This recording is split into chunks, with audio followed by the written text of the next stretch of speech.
今年我们的15周年，我们决定把 FOCASA 吉米马戏乐园这样的一个 IP 重现在台南，在水交社这个地方。这一次我们特别找了横跨20-30年的一个吉米老师，用他的 IP 来做这一次整个乐园的一个主题。同时，我们找了一个国际编舞大师、云门舞集的创办人林怀民老师来担任这一次作品的一个导演。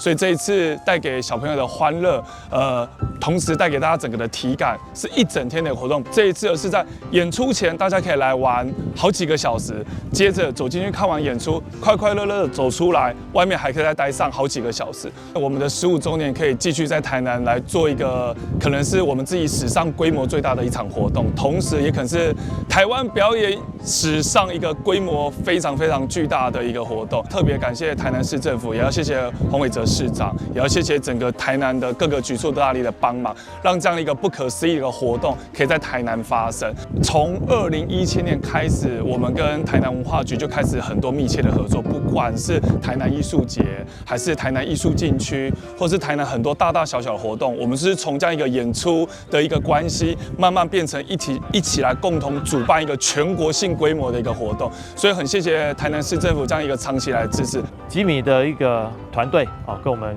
市政府也合作了非常多年啊，在去年的西营波光节啊，他们也跟我们市府来合作，推出吉米的一个相关的展示啊，还有提灯。那这一次吉米的团队还有跟 FOCA 的一个团队，我们一起来合作那个马戏乐园。那我们也希望这2个团队能够继续在我们台南市这边来扎根啊。FOCASA 这个团队呢，在几年前就已经在我们水交社的位置里面来扎根。他们每一年为我们水交社，还有为我们台南这边的一个马戏教育工作坊、讲座，进入到学校、进入到社区来进行相关的一些教学以及指导，让我们更多的小朋友呢知道有这样子的一个马戏的一个展演啊。掌握市政3分钟，台南进步向前冲。非常高兴的邀请大家来参加2025台南 FOCASA 马戏团春季演出。FOCASA 已经是成立15年了哈，已经有一个非常好的一个成果，而且每年到全台湾各地去征战，所以说都带来非常好的回响。那今年呢，有几项特色。第一个，他们花费巨资定制了超高的马戏帐篷，可以容纳1200多人的马戏帐篷。第二个选择跟吉米老师合作，跟林怀民老师合作，在定目剧的演出以及马戏团的表演方面都有非常精彩的演出。第三个，配合在帐篷之外的许多的这个表演包括街头艺人或包括马戏团其他成员可以在户外的表演，都可以有非常精彩的演出。而且对于许多的好朋友，这可能是他们一生可能第一次看马戏，绝对值得一看再看。欢迎大家3月28日到4月份26日，整1个月的时间，都能够来台南水交社来看看我们 FOCASA 马戏团的精彩演出。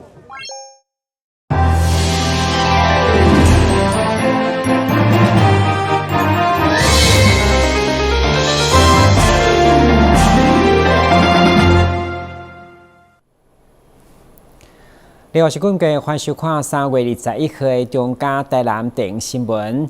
因应南科发展快速、就业人口增加以及偏向医疗的需求，吉米病院投资30多亿要升起南科病院，预计2028年完工启用。南科吉米病院筹备处表示，将打造一间有274层的智慧型地区结合病院。热烈的人势当中，吉米病院将伫南科新建病院，选伫南科南路甲南科3路交界，面积大约13000平方公尺，经费超过30亿，工期大约3档。21号动土典礼，台南市长黄伟綽亲自出席。南科守护着台湾，奇美南科医院守护着南科。那所以说，很多好朋友希望。不管是地方，不管是园区内的好朋友，都一直期待奇美南科医院的设立。第一产，开地平安，根深蒂固。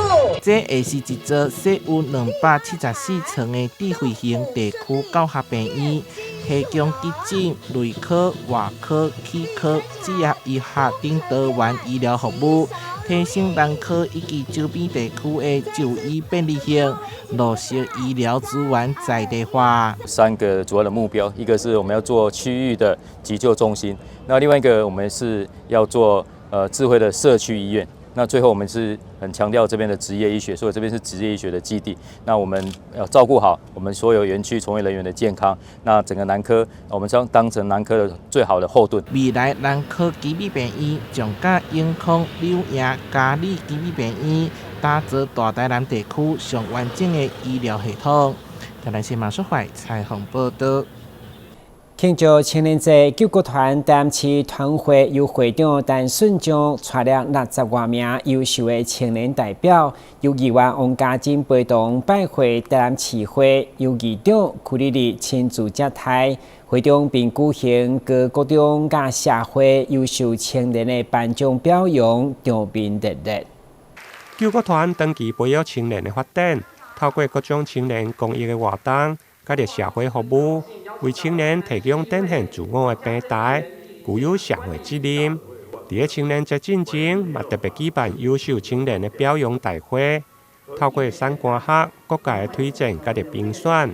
今年总共选出社会优秀青年23位，大专优秀青年有9位，高中职21位，以及国中优秀青年9位，总共62位。上午在议会2楼国际会议厅举行颁奖表扬。救国团应该有种社会需要、国家需要，当然我们还会一本初衷，继续为社会服务，继续为青年服务。我们希望我们的青年朋友的肩膀。要有扛负责任的这个力量，我们社会才能够进步。国家是我们的，社会是我们的。我们希望各位青年朋友好好的向前一步，让社会能够更好。欢迎你们来到台南市议会，也再一次的谢谢救国团。给我们这个荣幸，让市议会能够被更多的朋友认识，让我们的场地能够发挥更好的功用。今天下午呢，包括我们跟市长的会面，那家珍也是很荣幸能够做这个平台，让大家了解市议会，了解市政府。当然也由衷的寄望，在救国团很多我们先进好朋友的全力支持之下，我们的青年才俊们。能够更积极努力地参与志工活动，参与社会公益，把自己的长才奉献给这块我们都很热爱的土地。现场包括议长曲丽丽、议员王家珍以及这位三官学的代表，嘛拢到场致意。其中社会优秀青年南方集团的郑成坤，嘛将代表台南到全国来接受表扬。台南新闻林根采访报道。3月花蕊盛开，尤其是麻豆油画花，嘛是这个时期开始开花。对此，市府文化局今年所推出的麻豆油画季，特别以赏花、地色、音乐等等来规划活动，邀请大家3月2日做伙来中雅艺文中心休闲轻松一下。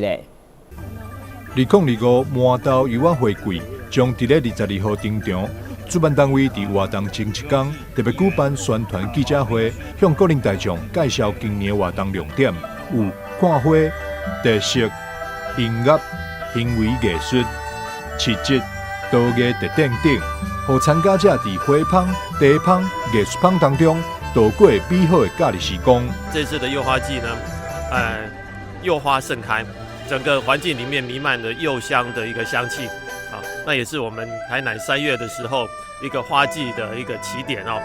那明天的活动呢，我们结合了6大主题，我们包括了茶席、赏花、市集、音乐、行为艺术啊，还有陶艺啊，总共有6大的一个主题，在我们总学艺文中心来举行。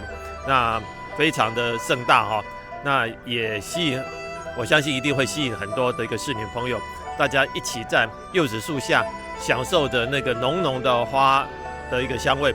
那我们也体验那个在花的一个气氛之下呢，那我们来创造的一些艺文活动，欢迎大家一起来享受。记者会上，地灵叶东泰也再来自创的台语渔晚会习俗，分享给现场民众。3月风微微啊吹，春天就咱来相会，会有年遐香，人情温暖也相共。小店菜市啊无用刺刺，肉点哪个独声有几多？鱼啊活跳跳，拍水乱七糟。又爱了2025麻豆渔晚会季，这礼拜六将伫咧总业艺文中心登场，活动邀请10位海外地灵、设置12个特色，另外阁邀请日本音乐家江野丽、甲钢琴演奏家王夏丽现场演出，为早时到下晡，规划了满满的艺文体验。周边阁有40外的摊车，好耍又阁好买。市府文化局欢迎大家做伙来佚佗。记者张秀维采访报道。客家开花文化节日前热烈登场，今年除了有2公顷外的花海美景，周边也有油菜花等各种无同的花卉，加上多元的表演，相当精彩。今年活动嘛将延续到4月27日，欢迎全国民众前往相会。举办迈入第12档的客家树葵花文化节，每一次举办拢会吸引真侪游客前往看花。今年树葵景观区总计有1.6公顷，搭配红色、黄色火焰鸡冠花，还有侪侪无同色彩品种，让花海展现缤纷色彩。今年的花很多，除了蜀葵花嘞，我们周边还有那个百花草、百日草还有万寿菊红梨前面所看到的就是我们的火焰鸡冠花，还有鼠尾草现在都已经陆续的开花了，很漂亮今年受到气候的影响，花期会比较慢，但是并不影响后续我们花盛开的盛况所以在这边诚挚的邀请喜欢看花的朋友，全国喜欢看蜀葵花、看花的朋友来到我们学甲学甲是我们现在赏花最好的去处。为了要推广蜀葵花之水，公所每档拢会举办写生比赛，邀请喜爱画图的大小朋友前来记录客家蜀葵花的美丽。现场有许多小朋友在这边写生用笔来代替相机把最完美、最美丽的画面就把它一笔一画的把它呈现在纸板上这是非常的好今年除了由客家主席宫赞助指定，伫文博会受到民众喜爱航安鸟，也成为装置艺术建筑，让民众增加欣赏趣味。一系列丰富的活动，真欢迎民众前往同乐。记者张秀仪采访报道。旅游景点、私房秘境拢底家，特色美食乐力哉。生活时事抢先报，中嘉新闻周报，深耕在地，放眼全国，掌握最新地方资讯。每周6下午1点，就在高雄都会台。台南市政府为了振兴山区伫地动以后观光，结合梅岭、上花金果、孤单的温泉以及花季等3大特色，推出2025年荧光花泉季。该活动将对3月29到4月20盛大登场。市长委托邀请全国民众做伙来南西等山区感受浪漫的气氛。市府观光旅游局表示，南西地区因有真天然的环境，区内除了孤单温泉、美人汤出名，而且四季还有迷人的花会用来欣赏。这届特别扩大办理2025荧光花泉季的活动，不但会用来赏花，而且还会用来看萤火虫、泡美人汤，甲着美食的品尝等。赏萤、泡温泉咱这个龟丹温泉这个美人汤今年首次跟赏萤结合那满地的这个花旗木，还有满地的这个花然后形成一个带状的花海。那也一面这个洗温泉、赏花、洗温泉、赏萤哈，白天洗温泉也可以，晚上洗温泉也可以。晚上不能赏花，但可以赏萤火虫了哈。那今年的活动跨4周，从3月29号开幕开始，到这个4月20号。那今年是4部曲，过去是3部曲哈。4部曲就是漫游之旅。我想我们这一次特别把赏萤计划的活动拉到体验池这边来。过去是在这个五龙店旁边这个广场，特别把它拉下来，结合温泉、赏花跟赏萤，就是希望大家能够漫游整个山区啦哈。泡温泉，还找一个。吃美食，至少要吃梅子鸡，对不对？好。这届活动总共分做4部曲，包括花拳共舞。第3月29开幕动工，伫古丹温泉体验池的户外广场有精彩的表演，甲着主题市集。动工泡脚池免费，而且还有赏萤活动，将分别伫3月29、30以及4月4号甲5号，总共4天。菜山顶有约登记来报名，每一梯厝800人，要报名动作就要紧。台南新闻林跟采访报道。同为职棒球员陈杰宪，因为去年拍出好成绩，加上伫世界12强的比赛，摕到上届有价值的球员，身价愈来愈悬。而伫合约到期以后，甲球队共同宣布，双方达成10档合约的共识，总价值是2亿，打破中华职棒的纪录。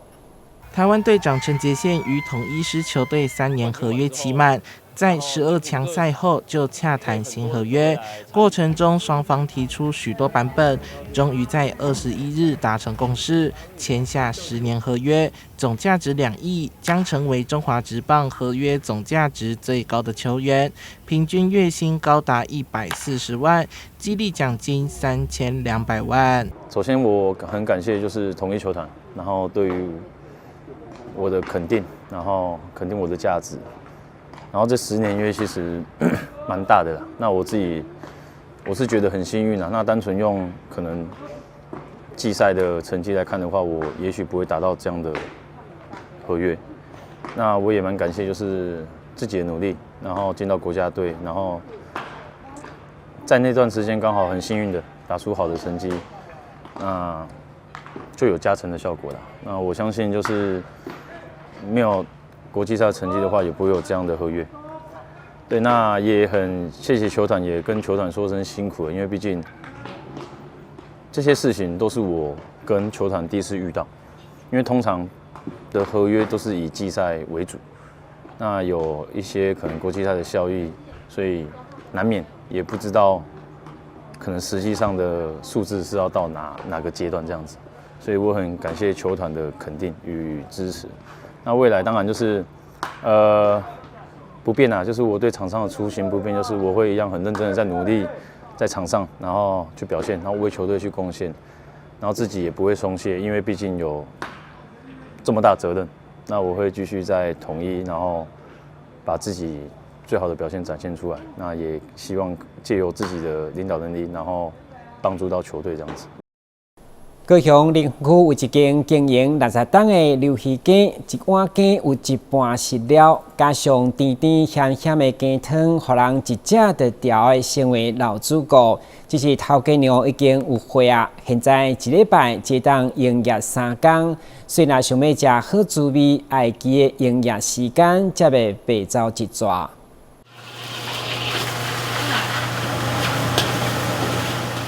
上午鱿鱼羹店就忙得不可开交，店内有客人，店外陆续有顾客要外带。这间0元的鱿鱼羹店品相单纯，这碗价钱实惠的鱿鱼羹，肉块多到快满出来，店家名声响亮，在地人都知道。在地很久了，但是后来人家才告诉我，我这间一世成主顾，酸酸甜甜，料多又大碗。哦，它的真材实料嘞，哎，不管是鱿鱼啊，什么量都分量都很多。一大锅的鱿鱼配上油葱下锅炒香，加上鲜脆的高丽菜，大火快煮，调味后用太白粉水勾芡，调整浓稠度。这道古早味鱿鱼羹现炒鱿鱼，口感十足，还能吃到高丽菜的脆度。许多人外带一次都是几10袋，不止顾客喜欢，员工每天午餐也是吃自家的鱿鱼羹。本来就好吃啊，我来到时也嘛拢食因的啊，搁省钱搁好食。昨人嘛，足侪人我来订啊，捌订40碗、50碗，阮做到用要分。中钢上班啊，我们就会来这里买菜嘛，菜市场啊，就顺道就买吃的回去啊。还是你必备，就是每次来这边都会来。会啊，因为口味好就会留，就喜欢嘛。店家过去是卖花枝羹，因为花枝涨价改卖鱿鱼羹，价钱实惠，同样受到顾客喜爱。老板娘延续丈夫手艺，做出海鲜的好味道，只是年纪大了，只能缩短营业时间，服务顾客。较早阮大官做大间饭店。阮大官咧做这支的，阮翁二嫂的二手伫咧甲帮助的，拜5拜6礼拜。较早是逐日卖，即嘛老啊80岁啊，81岁啊，无法度啊啦，袂坚定理解爱这鸳鸯的批准了的，急速冷冻，明仔载要卖，下晡就或者融化。下次到林园，若要品尝鱿鱼羹的好滋味，别忘了记好开店时间，才不会扑空。记者苏焕君、吴佩珊高雄报道。台北市的国业里原本的巷仔内，毋是机车、卡车乱停，就是堆放杂物相当的肮脏。后来透过里长甲职工的协助，不止清气淡淡，也有充满绿色的地景艺术甲彩画，幕后松山路600巷成为民众上爱行搭的热门巷弄甲新的地标。哇！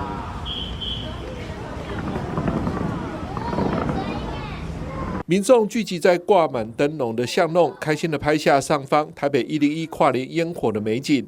这里是信义区国业里松山路600巷。不过您知道吗？这一条贯穿松山路与虎林街的热门拍照打卡秘境，在以前却是机车、脚踏车胡乱停放，甚至还有床垫、垃圾随意弃置的巷弄。在当地里长林明贤与里内热心志工黄先生等人共同努力下，一步步让杂乱不堪、少人经过的巷弄摇身一变，成为民众来往频繁的美丽街道。其实是一个循序渐进的啦，因为一开始在那个美化后巷的时候，没有想这么多。一开始是想说把它弄整齐、弄干净。后来就是有参加了台北市参与式预算。台北参与预算就是要各组下去比赛嘛。后来我们也有通过，也可以透过参与式预算，我们又通过了彩绘的方案跟悬挂灯笼。因为彩绘的话跟灯笼，彩绘有时候是比较画一些西式的东西，比较西式。那灯笼就是比较我们中国的传统了，所以说中西合并。后来就是一些因缘际会吧，那我们认识一些这边的热心的志工林长他们会在有关于电的方面，他们是有大电的技术，所以说我们在想说，那我们可以把在这条路上做成一个圣诞节。圣诞节因为这条路来往的人也蛮多的，就是这样孕育而成。因为这条后巷是刚好贯穿松山路跟虎林街啦，来往的人也比较多，一般的后巷大致上就比较没那么多人。因为这边有一些像妈妈买菜啊、学生上课啊，能见度较高。就是说我们这个是一个旧社区啦，其实我们原本打算注入一点新的东西啊，让在旧社区有一点新的氛围这样子。当初还没有我们这个里长接任的时候，整个巷子好脏哦，几乎都没有什么人会走过来。对，满地都是摆着那个摩托车啦，而且很脏乱。对，是这样。那现在整理之后？现在整理之后，大家有目共睹，都变成已经焕然一新了。对，也有很多过路的啊，或是一些买菜的阿桑，他都会特地从这条巷子过来欣赏一下。林明贤特别感谢黄先生等志工在悬挂灯笼灯饰的协助，及平日对杜鹃和圣诞红等花卉的照顾，在里内经费有限的情况下，维持美化成果。不管是在这个灯节的部分，或者说这个杜鹃花的照顾上面都有我们这个黄先生很鼎力帮忙啦。他有时候在工作之余，他就马上就来看爬上爬下的架灯啊，浇水啊，这些真的是蛮辛苦的。我也很感谢黄先生哦，对我们没有，刚好有这个机会，有这个机会，小小的付出，谢谢。对。国乐里美化后巷的成果也获得信义区公所主秘张杰等人的肯定，似乎可以作为新旧交错的信义区后巷改造典范。其实我们区公所一直都在推动，像是里内的一些后巷环境的一个美化哦，像这个松山路600巷原本就是停满机车，环境不是那么干净。那经过里长跟一些公部门，我们大家努力把它环境变好之后呢，那里长又加上国乐里里长跟团队的一些努力，一些装饰像是彩绘啦这些灯饰像这边已经形成了等于是一个大家喜欢拍照打卡或者是里长也会在这边办活动的一个地方。那我们也希望借由国乐里的这个地方那带动我们整个信义区在各里在那个巷弄都会区能够发挥自己的创意。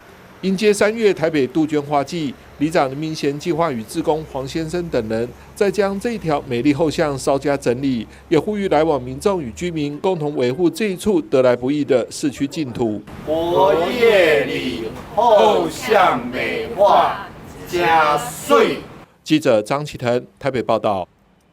感谢收看3月21日的中嘉台南电新闻，我是顾文杰，咱再会。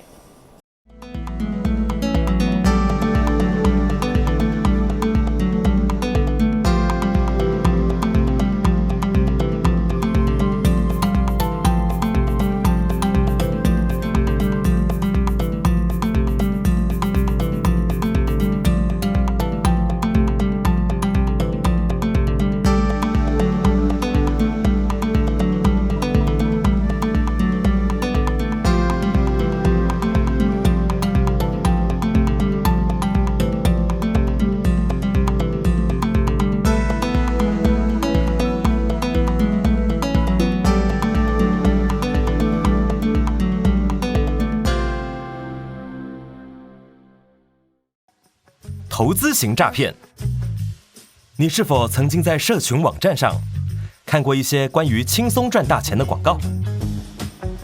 事实上，这类型的诈骗手法往往以快速致富作为卖点，吸引被害人上当，并以不真实的小额获利，逐渐降低被害人警戒心，引诱被害人开始大量投资。等到被害人真的大量投资之后，随即捐款而逃。千万别上当啊！轻松致富多陷阱，脚踏实地最实在。还记得演练抗震保密3步骤吗？我记得哦，趴下、掩护、稳住。当发现建筑结构毁损且评估不可久留时，这时要带着避难包前往避难场所紧急避难。说到避难，全民防灾1点通或消防防灾1点通 App 可以查询最近的避难收容处所及导引。发生灾害一定要冷静，更要记得以上紧急避难方式哦。迟到了。看见行人行进路口，准备穿越道路时，汽机车应暂停，让行人先行通过哦。很慢呢。行人已进入行穿线范围内，汽机车均应立即暂停，让行人先行通过哦。另外，在没有行穿线的路口，不管同向转弯或直行交叉，遇行人过马路，汽机车一样要停让哦。汽机车行经依法可供行人穿越之交叉路口，未暂停让行人先过，最高可处6000元以下罚锾。停让1小步，交安1大步。内政部警政署关心您。公务人员依法行政，行使裁量权，做成行政处分，而民众不服时，只能提起诉讼。行政诉讼调解新制，让人民有其他选择来解决纷争。由外部专家担任调解委员进行调解，让有温度的协商尽可能取代全有全无的判决。调解纳入选项，3赢不是想象。租屋看屋时，应注意屋外式热水器是否安装在室外通风处。如热水器装在室内，则需选择有强制排气功能的热水器或电热水器。可上各地方政府消防局网站查询合格承装业名册，委托承装业者进行安装。最后再次提醒大家，使用热水器的时候一定要保持空气流通，防止瓦斯燃烧不完全，避免一氧化碳中毒的风险哦。